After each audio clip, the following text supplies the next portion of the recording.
बिस्मिल्लाहिर्रहमानिर्रहीम। अस्सलाम वालेकुम स्टूडेंट्स, उम्मीद करता हूँ आप सब लोग खैरियत से होंगे। स्टूडेंट्स, हम क्लास 9 मैथमेटिक्स की सीरीज़ कर रहे हैं और इस सिलसिले में हमने चैप्टर नंबर 7 की एक्सरसाइज 7.1 शुरू की थी और इसका क्वेश्चन नंबर 3 के पार्ट 5 एंड 6 जो है इस वीडियो में कवर करने जा रहे हैं। तो पार्ट 5 में हमारे पास यहाँ पे ये 3 कोऑर्डिनेट्स गिवन है। 3 कोऑर्डिनेट्स के दरमियान का फासला जो है वो हमने निकालना है, डिस्टेंसेस निकालने हैं और हमें ये देखना है कि ये जो डिस्टेंसेस हैं क्या हमारे पास ये इक्विलेटरल ट्राइंगल के ऊपर पूरा उतरते हैं या आइसोसेलेस ट्राइंगल के ऊपर या राइट एंगल ट्राइंगल या स्केलियन ट्राइंगल के ऊपर। तो सबसे पहले हम इसके डिस्टेंसेस निकालेंगे और फिर इनकी कंडीशंस देखेंगे कि ये कौन से ट्राइंगल के ऊपर पूरा उतरते हैं। तो अपने क्वेश्चन को स्टार्ट करते हैं। तो सबसे पहले ये क्वेश्चन पढ़ लेते हैं, चेक बाय डिस्टेंस फार्मूला। तो डिस्टेंस फार्मूला मैं आपको यहाँ पे जो है लिख के दूंगा। Distance formula whether these points are the vertices of a, part a में है equilateral triangle, isosceles triangle, right angle triangle या स्केलियन ट्राइंगल।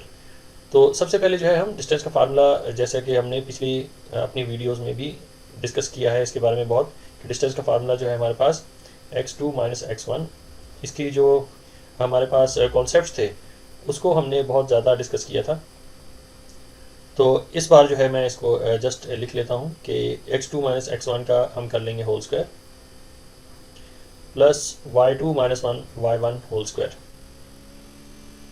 और ये स्क्वायर रूट के अंदर रहेगा। तो डिस्टेंस निकालने के लिए हम सबसे पहले जो है पेयर्स बना लेंगे और पेयर्स बनाने से पहले हम इन कोऑर्डिनेट्स को नेम्स जो हैं वो असाइन कर देंगे। तो फर्स्ट कोऑर्डिनेट का नाम हम रख लेते हैं a, सेकंड जो है सपोज कर लेंगे ये b है और c जो है वो थर्ड कोऑर्डिनेट है। तो सबसे पहले हम कोऑर्डिनेट्स के जो हैं पेयर्स बनाएंगे। तो सबसे पहले a b कोऑर्डिनेट के दरमियान का जो डिस्टेंस है वो हम फाइंड करेंगे। इसके बाद बारी आएगी बी सी कोऑर्डिनेट की। तो बी सी कोऑर्डिनेट का डिस्टेंस, इनके दोनों के दरमियान का डिस्टेंस फाइंड करेंगे। फिर लास्ट में हमारे पास जो रहता है वो है ए सी कोऑर्डिनेट, इन दोनों का डिस्टेंस हम फाइंड करेंगे। तो सबसे पहले चलते हैं अपने पहले पेयर की तरफ। तो पहले पेयर में है ए और बी। ए और बी के दरमियान का डिस्टेंस हमने फाइंड करना है थ्रू डिस्टेंस फार्मूला। तो हमारे पास एक्स और वाई की वैल्यूज़ हैं। सबसे पहले हम एक्स और वाई की वैल्यूज़ असाइन करेंगे ए और बी में। तो ए की फर्स्ट वैल्यू जो होगी वो होगी x1 और सेकेंड वैल्यू y1 और इसी तरीके से हमने b को भी x और y की वैल्यूज़ असाइन करनी है। तो फर्स्ट वैल्यू जो है वो x2 है और सेकंड वैल्यू जो है y2। अब हमने इनकी वैल्यूज़ को प्लग इन करना है अपने डिस्टेंस के फार्मूले में। So distance is equal to A B line का ये डिस्टेंस है और हमने y2 - y1 का होल स्क्वायर, सबसे पहले x ले लेते हैं, x2 - x1 का होल स्क्वायर करना है। तो ये -1 में से माइनस करेंगे हम x1 को। तो x1 भी जो है वो -1 है, तो लिहाजा हम इसे ब्रैकेट में लिखेंगे -1 और इसका जो है हम होल स्क्वायर कर लेंगे।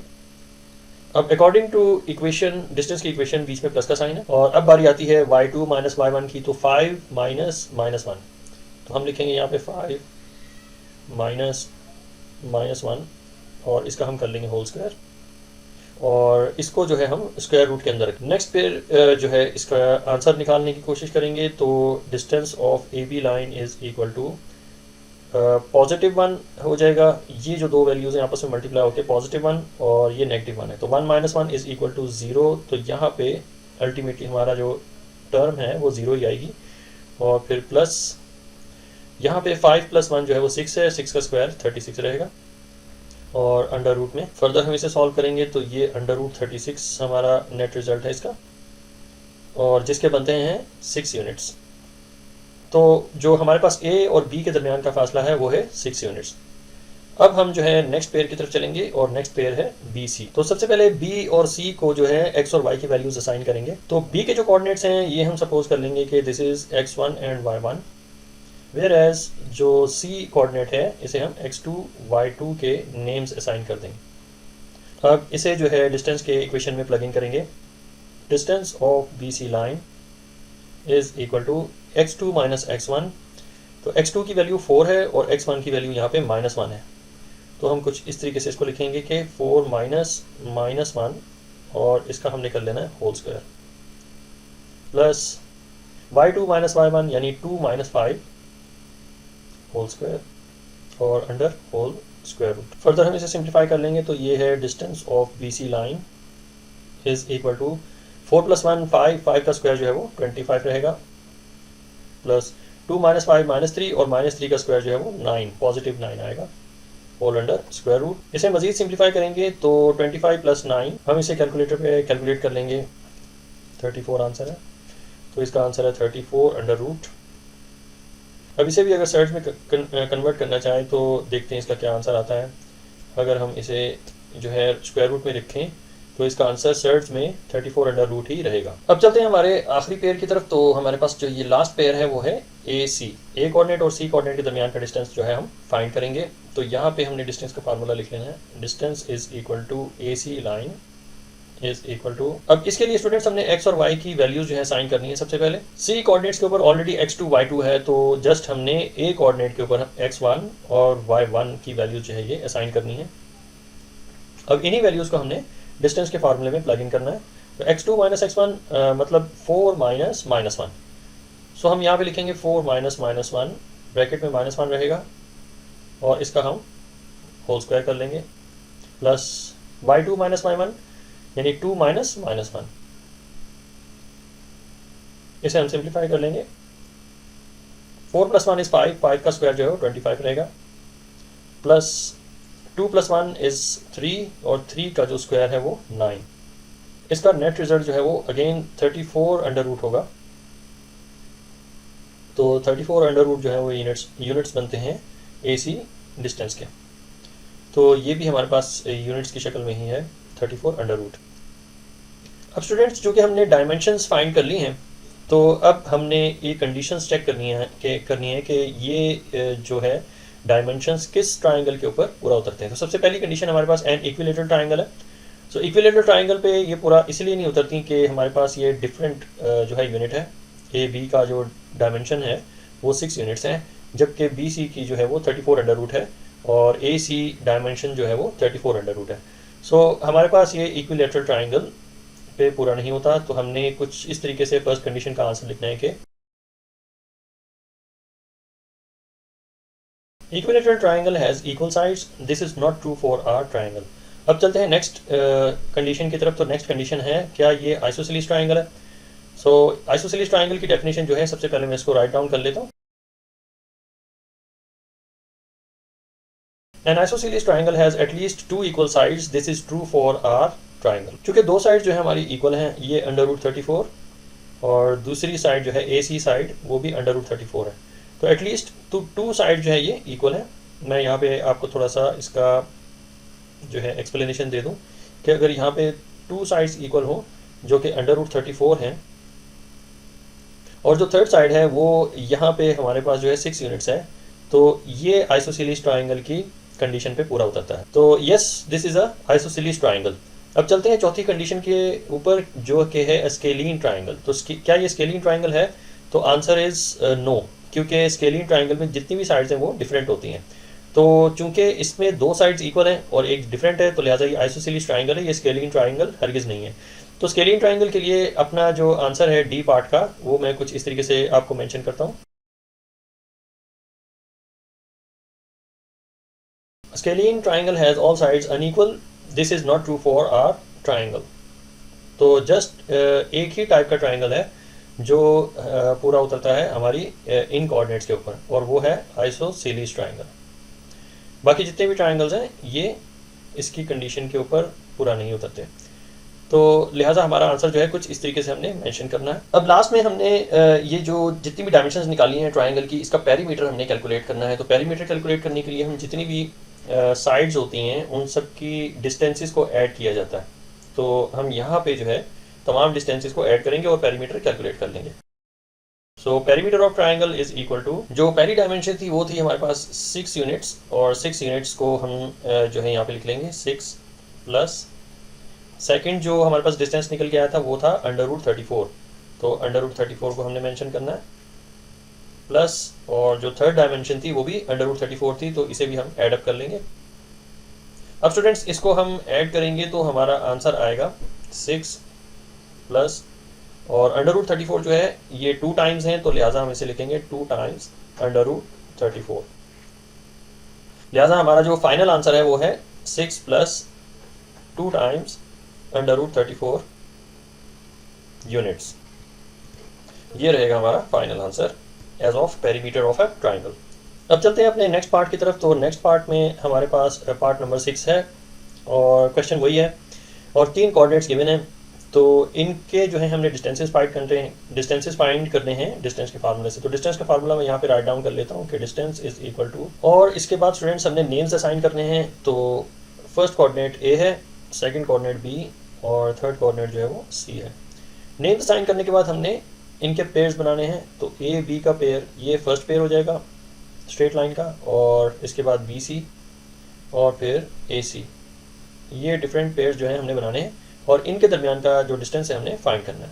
इसके बाद स्टूडेंट्स हमने एक्स और वाई की वैल्यूज पुट करनी है अपने फर्स्ट पेयर के अंदर। तो फर्स्ट पेयर हमारे पास ए और बी है। तो ए को अगर हम सपोज करते हैं कि ये x1 y1 है, तो बी जो है हमारे पास x2 y2 हो जाएगा।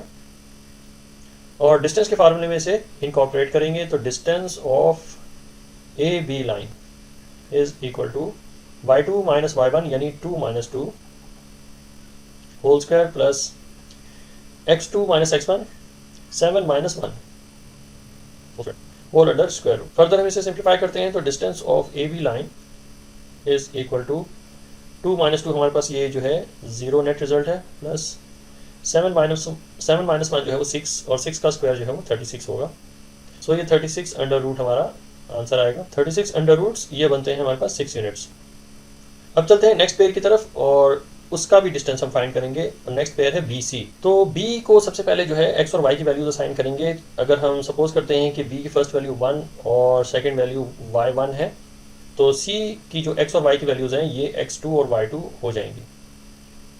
अब मरहला आता है वैल्यूज असाइन करने का डिस्टेंस के फार्मूले में। Distance of B C line is equal to x2 minus x1। तो x2 7 है और x1 जो है वो भी 7 है। And y2 minus y1 8 minus 2 हम लिखेंगे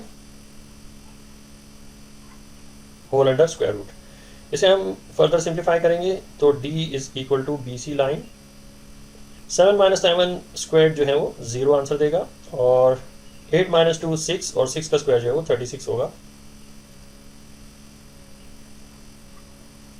फाइनली इसका जो यूनिट्स निकलेंगे वो 6 यूनिट्स आंसर है। इसका आंसर जो है ये यूनिट्स में है। अब हमने लास्ट पेयर का डिस्टेंस निकालना है ए और सी का। तो सबसे पहले हमने एक्स और वाई की वैल्यूज असाइन करनी है। सो ए की फर्स्ट वैल्यू x1 और सेकंड वैल्यू y1।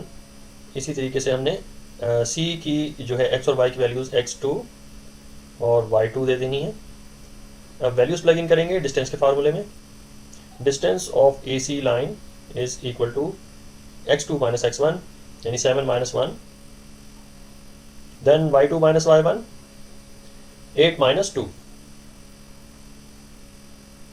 इसे हम जो है सिंप्लीफाई करेंगे। Distance of A C line is equal to 7 minus 1 6 और 6 का स्क्वायर जो है वो 36 होगा, प्लस 8 माइनस 2 ऑल्सो 6 और 6 का स्क्वायर जो है वो भी 36 होगा, whole under square root. 36 plus 36 72। 72 का जो है सर्ड्स में आंसर जो है वो फाइंड करना है। तो अंडर रूट 72 हम लिखेंगे। सर्ड्स में इसका आंसर जो है 6 अंडर रूट 2 है। तो 6 अंडर रूट 2 यूनिट्स जो हैं इसके ए सी के डिस्टेंस के हैं। कोऑर्डिनेट ए से कोऑर्डिनेट सी तक जो डिस्टेंस है वो है 6 अंडर रूट 2। डिस्टेंसेस फाइंड करने के बाद चलते हैं अपनी फर्स्ट कंडीशन की तरफ कि क्या ये जो डिस्टेंसेस हैं क्या ये इक्विलेटरल ट्राइंगल के हैं। तो आंसर इसका है नहीं, क्योंकि हमारे पास ये डिफरेंट यूनिट्स आ रहे हैं। 6 यूनिट्स जो है ए बी के हैं और बी सी लाइन के भी 6 यूनिट्स हैं, लेकिन ए सी लाइन के 6 अंडर रूट 2 यूनिट्स हैं। सो लिहाजा ये इक्विलेटरल ट्राइंगल नहीं है। तो फर्स्ट कंडीशन के लिए मैं आंसर लिखने जा रहा हूँ। Equilateral triangle has all sides equal, this is not true for our triangle. अब चलते हैं सेकंड कंडीशन, यानी क्या ये आइसोसेलेस ट्राइंगल है। तो इसकी डेफिनेशन सबसे पहले मैं यहाँ पे लिख लेता हूँ। Isosceles triangle has at least 2 sides are equal. This is true for our triangle. क्योंकि 2 साइड्स जो हैं इक्वल हैं, 6 यूनिट्स जो है ए बी लाइन है और 6 यूनिट्स बी सी लाइन है। सो लिहाजा 2 साइड्स अगर इक्वल हैं तो ये आइसोसेलेस ट्राइंगल के डेफिनेशन में आता है। इसे हम कुछ इस तरीके से समझ सकते हैं कि ये अगर आइसोसेलेस ट्राइंगल है, ये मैंने आइसोसेलेस ट्राइंगल जो है ड्रॉ किया है, इसकी 2 साइड जो है वो इक्वल होती हैं। तो ये फर्स्ट साइड है, ये सेकंड साइड है, दोनों साइड्स इक्वल है। जबकि जो थर्ड साइड है वो है 6 अंडर रूट 2। तो लिहाजा मैं यहाँ पे इसको मेंशन करूँगा 6 अंडर रूट 2 को। तो ये है इसका जो है बेसिक कॉन्सेप्ट है आइसोसेलेस ट्राइंगल का। तो चूंकि दो साइड्स इक्वल हैं तो लिहाजा ये आइसोसेलेस ट्राइंगल है। अब चलते हैं अपने तीसरे कंडीशन की तरफ। तीसरी कंडीशन है हमारे पास राइट एंगल ट्राइंगल। तो राइट एंगल ट्राइंगल के लिए हम पाइथागोरस थ्योरम के ज़रिए से जो है इसको चेक करते हैं कि क्या ये इसकी एक जो वर्टाइस है वो 90 डिग्री की है कि नहीं। तो पाइथागोरस थ्योरम है हमारे पास हाइपोटेनियस स्क्वायर। तो पाइथागोरस थ्योरम को कुछ इस तरीके से लिखेंगे कि ये हाइपोटेनियस का स्क्वायर, ये चूंकि एक इक्वेशन है तो हाइपोटेनियस एक बड़ी साइड होती है ट्राइंगल की। तो hypotenuse square is equal to base square plus perpendicular square. अब अगर हम इसमें वैल्यूज जो है प्लग इन करना चाहें तो हाइपोटेनियस जो है वो बिगर साइड होती है, तो लिहाजा हमारे पास यहाँ पे जो बिगर साइड है वो है 6√2। तो हाइपोटेनियस की जगह पे हमने प्लग इन करना है 6√2 को, इसका हम स्क्वायर कर लेंगे। और बेस की जगह पे या परपेंडिकुलर की जगह पे आप इंटरचेंजेबली कोई भी वैल्यू पुट कर सकते हैं, लेकिन चूंकि ये 6 यूनिट्स है तो लिहाजा हम एज इट इज़ इसको लिख लेंगे कि बेस जो है सपोज कर लेते हैं ये 6 यूनिट्स हैं और फिर परपेंडिकुलर भी 6 यूनिट्स हैं, तो इनका भी हम स्क्वायर्स ले लेंगे। अब अगर इसको हम सॉल्व करें तो हमारी लेफ्ट हैंड साइड जो है वो राइट हैंड साइड के इक्वल आनी चाहिए। सो 6 का स्क्वायर जो है ये हो जाएगा हमारे पास 36 और 2 का जो रूट है वो स्क्वायर से ख़त्म हो जाएगा और ये मल्टीप्लाई होगा 36 से। राइट हैंड साइड पे हमने 6 का स्क्वायर यानी 36 लेना है प्लस अगेन 6 का स्क्वायर है तो ये भी 36 रहेगा। लेफ्ट हैंड साइड पे जो है अगर हम इसको सम अप करें तो 2 टाइम्स 36 इज 72, ये हमें 72 आंसर देगा। और राइट हैंड साइड पे भी हमारे पास ये 2 टाइम्स 36 हैं, दोनों को ऐड करेंगे तो ये भी 72 आंसर दे रहा है। तो हमारे पास ये लेफ्ट हैंड साइड जो है राइट हैंड साइड के इक्वल है। तो इसका क्या मतलब है? इसका ये मतलब है कि ये जो हमारे पास 3 कोऑर्डिनेट्स हैं, ये 3 कोऑर्डिनेट्स जो हैं ये राइट एंगल ट्राइंगल का ट्राइंगल बनाते हैं, क्योंकि इनकी एक वर्टाइस जो है वो 90 डिग्री की है।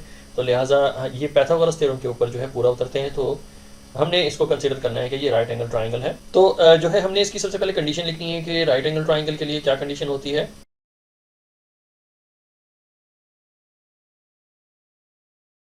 Right angle triangle has one vertex is of 90 degree, this is true for our triangle.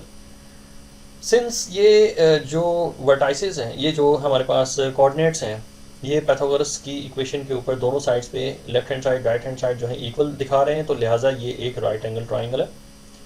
So right angle triangle जो है इसका एक वर्टाइस जो है 90 डिग्री का होता है। तो लिहाजा हमने आंसर में कुछ इस तरीके से हमने इसको मेंशन करना है कि right angle triangle has one vertex is of 90 degree, this is true for our triangle. अब चलते हैं अपने चौथी कंडीशन की तरफ। तो चौथी कंडीशन है स्केलीन ट्राइंगल। क्या ये स्केलीन ट्राइंगल है? तो सबसे पहले स्केलीन ट्राइंगल की डेफिनेशन जो है वो हमें लिखनी है। Scalene triangle has all sides unequal. Scalene triangle की सारी साइड्स अनइक्वल होती हैं। This is not true for our triangle. और हमारे ट्राइंगल के लिए ये बिल्कुल जो है उसके ऊपर इम्प्लीमेंट नहीं होता कि ये स्केलीन है। वो इस तरीके से कि हमारे पास यहाँ पे आप देख सकते हैं कि दो साइड्स इक्वल हैं। एक ए बी साइड जो है वो 6 यूनिट्स है और दूसरी बी सी साइड्स भी 6 यूनिट्स हैं। तो लिहाजा स्केलीन ट्राइंगल के लिए ये लाजमी है कि जितनी भी साइड्स हैं ट्राइंगल की वो अनइक्वल होनी चाहिए, सेम नहीं होनी चाहिए। तो लिहाजा ये स्केलीन ट्राइंगल की कंडीशन पे पूरा नहीं उतरता, तो लिहाजा ये स्केलीन ट्राइंगल नहीं है। तो ये दो तरह के ट्राइंगल्स के ऊपर पूरा उतरता है, एक आइसोसेलेस ट्राइंगल और एक राइट एंगल ट्राइंगल। तो लिहाजा हम यहाँ पे आइसोसेलेस ट्राइंगल को टिक करेंगे और राइट एंगल ट्राइंगल को भी टिक करेंगे। बाकी किसी ट्राइंगल की कंडीशन पे ये कंप्लीट नहीं आता। तो ये था स्टूडेंट्स हमारे पास part number 6 of question number 3। अब लास्ट में जो है हमने जो क्वेश्चन है हमारे पास वो कहते हैं जी के perimeter of a triangle find करना है। तो पेरीमीटर फाइंड करने के लिए हमने जितने भी डायमेंशंस कैलकुलेट किए हैं इन सब का टोटल करना है। तो इन सब का हम टोटल कर लेंगे तो हमारे पास जो है पेरीमीटर आ जाएगा। सो लास्ट में हमने जो है अपने आंसर को इस तरीके से रिप्रेजेंट करना है कि perimeter of a triangle is equal to, first distance जो हमने निकाला था वो था 6 यूनिट्स, तो 6 यूनिट्स में प्लस कर देंगे सेकंड डिस्टेंस को जो कि था 6 यूनिट्स, दोनों ही 6 यूनिट्स थे, इसमें प्लस कर देंगे हम जो थर्ड साइड जो थी ट्राइंगल की उसका जो डिस्टेंस था वो था 6√2 यूनिट्स। तो 6√2 यूनिट्स को भी आपने इसमें ऐड कर लेना। तो अगर हम इसे ऐड करते हैं तो 6 + 6 जो है ये हमें 12 आंसर देगा। तो 12 + 6√2 जो है हमारा फाइनल आंसर होगा। तो इतने यूनिट्स का जो है वो ट्राइंगल का पेरीमीटर है, ये रहेगा हमारा फाइनल आंसर।